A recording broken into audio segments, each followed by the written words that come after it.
So it's a pleasure to be here. Karl Alomar, I'm Chief Operating Officer of DigitalOcean, and I've started to put together a little story for you guys, trying to basically take a 5-year experience and bring it down to 15 minutes.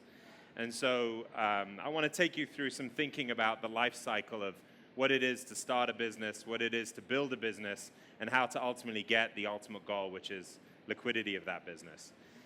In that, I'm going to give you a couple of examples of what we've experienced at DigitalOcean. DigitalOcean is a New York-based startup. We've raised a significant amount of funding. We've grown and seen great scale.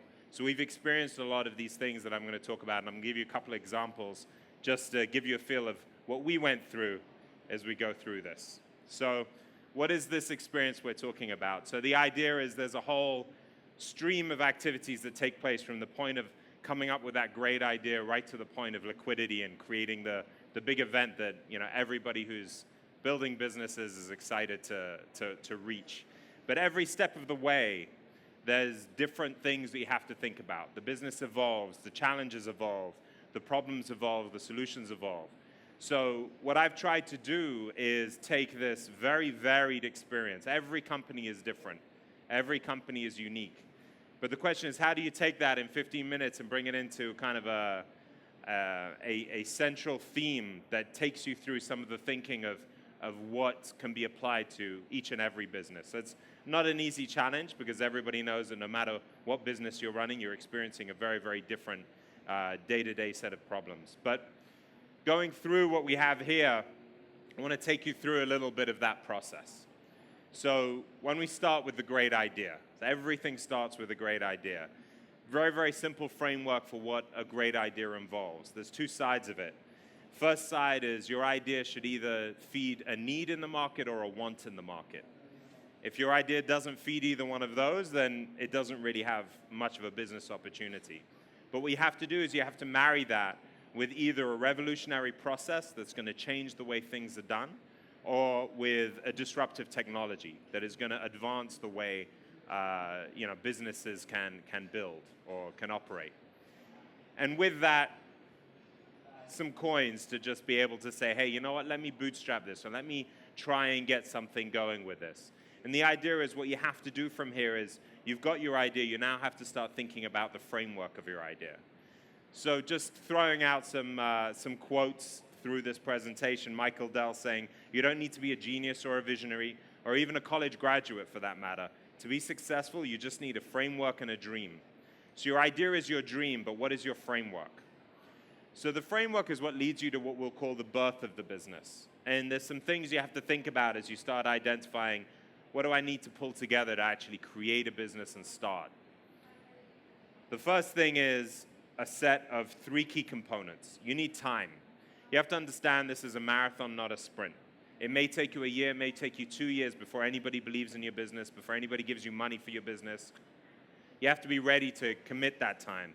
You have to also understand this is a 5-year journey in total. So you have to be ready to say, I am changing my life to commit myself to the company that I'm building. You need money. Now, obviously, you're not necessarily going to have money right out the door, but you know you're going to have to bootstrap. This is going to be a full-time job. So you can't keep another job on the side. You've got to really focus and commit yourself. So you have to understand what that need is. What is your basic needs financially? How are you going to be able to support the efforts you're going to put into this business? And then finally, you're going to need partners. And the idea of partners is that you can't do everything yourself. No one can do everything themselves, and no one has expertise in everything. If you are a very strong marketing person, you should find a partner who's very, very good at product and technology, or a partner that's very good at finance, and start packaging together a group of skill sets that allow you to actually build a company. With that, there's a couple of things you need to go through. So we talked about time. Patience is very important. Things are not going to happen overnight. You're going to have to spend time and really be ready to go through the process necessary to build the business you want to build. You have to do your research. Don't go blindly into any business. Understand the market, understand your research, understand what exactly you're trying to do and who it's going to service. And you ultimately have to build a plan. And so from this, now put yourself in a position where you kind of know what you want to do. You built a hypothesis. And the thing you really want to think about at that point is, okay, I'm going to start my business. My next step is to create a minimum viable product. What's the product I'm going to put out to market? So as here we have Eric Ries. Some of you might have read The Lean Startup. If you haven't, it's a great book. If you have to ask whether you have a product market fit, the answer is simple, you don't. And so what that basically means is, as you build your product validation and your experience of what you're trying to do, once your product hits market and you understand that it's working, it'll take off by itself. If it's not doing that, then you have to think about ways to improve it. So there is an iterative cycle that people go through as they're kind of planning out how to build their company. The first thing you start with is what we just talked about on the last slide, which is your vision, which leads to a hypothesis and a set of requirements that you want to achieve when you build your product and your business. You have to go through two sets of feasibility. Is it technically feasible? Can I actually execute this technically? Is the business feasible? Is this something I can really build a business of? Or is it just a silly idea that no one's going to want? If those two things make sense, that's why we launch what we call the lean process, the iterative cycle. So go out there with the minimum product you can. You go through a cycle. You analyze, you learn, and then you iterate. And if you realize that you're doing it the wrong way, maybe you go the whole way back to the beginning and you pivot. You change your business model and start again. But if you iterate and you iterate and you iterate, the point where you hit validation, you'll know it. Because the minute you hit validation, your market will suddenly come alive. And now suddenly you'll see people wanting your product, going after your product, excited about your product. And that's where you have now proven validation. And that's where now you can start thinking about true investment. So here you're talking about a Series Seed, a Series A, something that's really going to fund you to build a business. And in reality, this is the point in which you have a real opportunity in your hands. So from here, what you have to think about is you start thinking about traction. What I want to talk about quickly is what we did. So this is actually the screenshot of our original homepage. You know, how did we find our MVP? So DigitalOcean, basically, there were two components. We developed an SSD-only cloud. So we provided cloud in a much more high-performant fashion. And we provided a very simple and easy-to-use user interface, very simple experience. And what we found is that the developer market we were focused on, who had never seen this type of clean, high-performant offering before, suddenly grabbed onto it. And the minute we released this, we immediately saw overnight, 10 signups a day going to 200 signups a day. It's the very, very early days of our business. So that was our validation, and went through a lot of cycles to get to a point where we actually hit something that really made sense. So as Mark Andreessen says, customers are buying the product just as fast as you can make it, or usage is growing just as fast as you can add servers. And the point is that's what happened to us, and that's what would happen to anybody that's hit that validation point, that product market fit. So what do you do from here? So the next phase in your business is actually to prove traction. You've gotten some investment, and you're in a position where you want to actually build a real business and prove that you have a real market opportunity. So you start with your institutional investment. You have to initially build your core team. There are three major components of that core team. So finance and HR, which is essentially your foundational component. And then you're going to really drive your traction either through sales and marketing or product and engineering.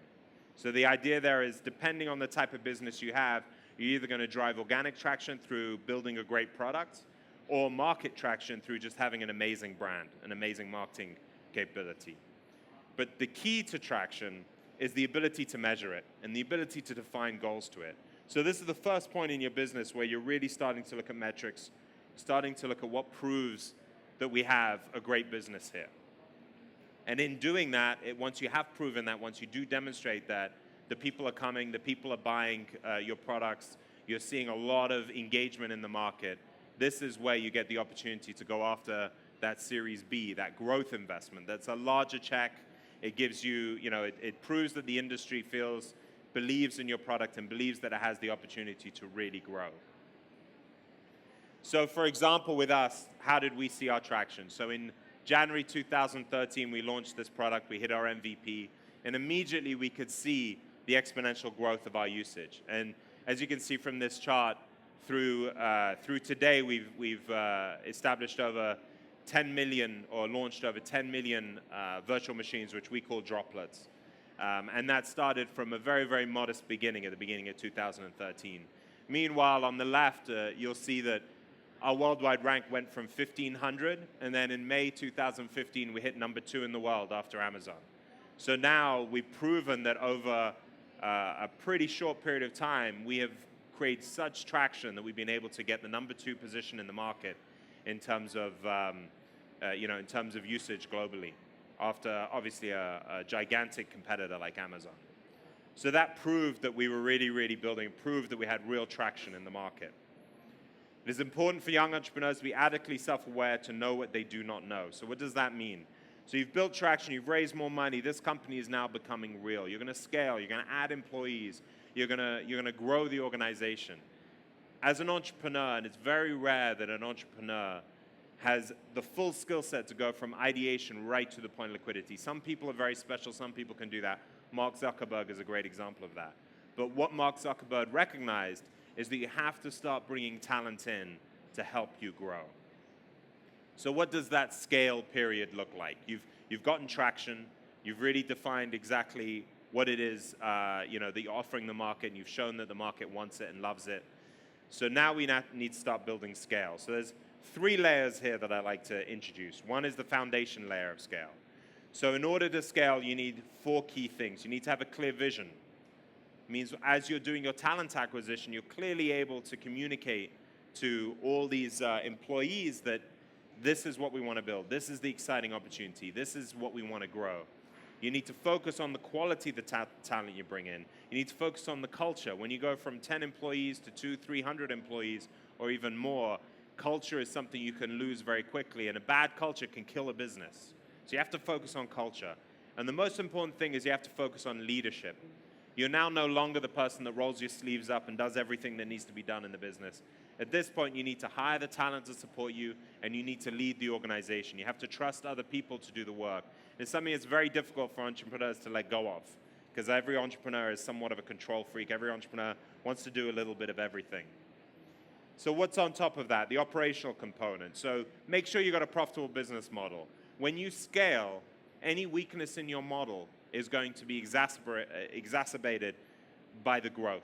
So if you're losing money on every sale and now suddenly you make 10 million sales, you're losing a lot of money. So you've got to make sure that your business model is correct. If you had a backwards business model in the traction phase just to prove that you had a market, now you've got to think about how to support scaling that and how to support that financially.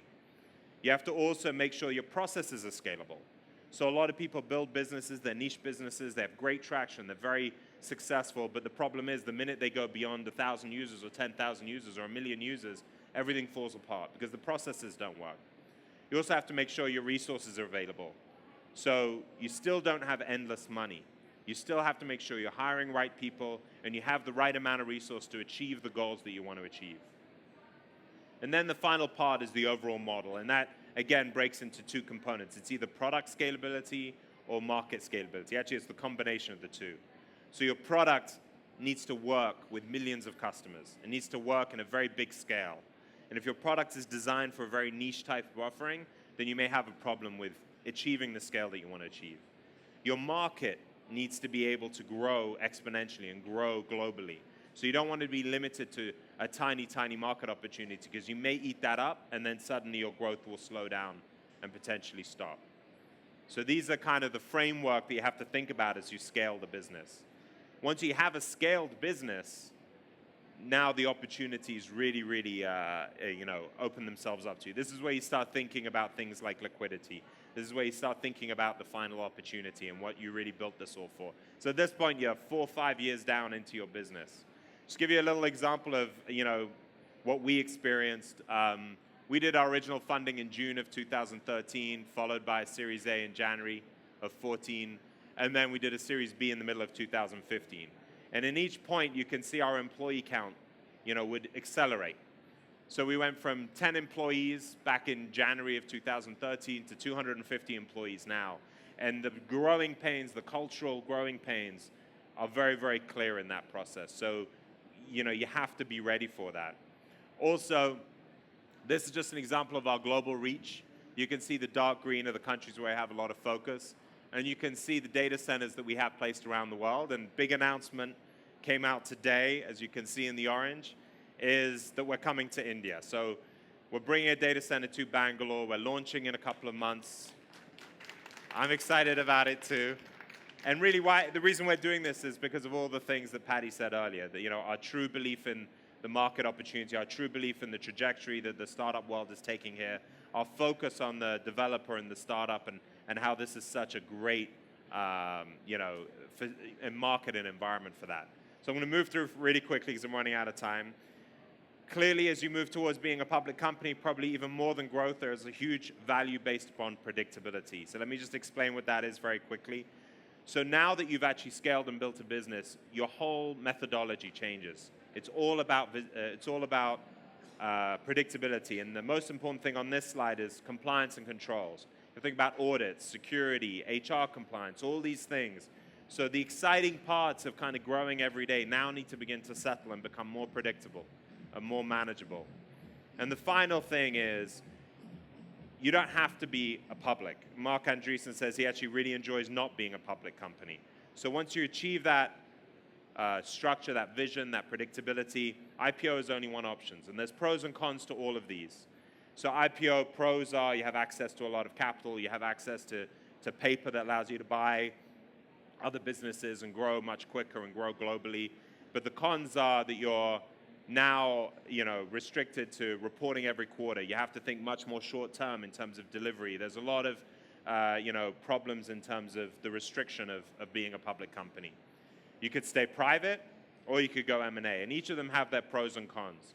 But you have to think about exactly what works for you, exactly what works for your investors, because obviously they're going to be putting pressure on you, and how you can most effectively reach that liquidity opportunity, that liquidity exit.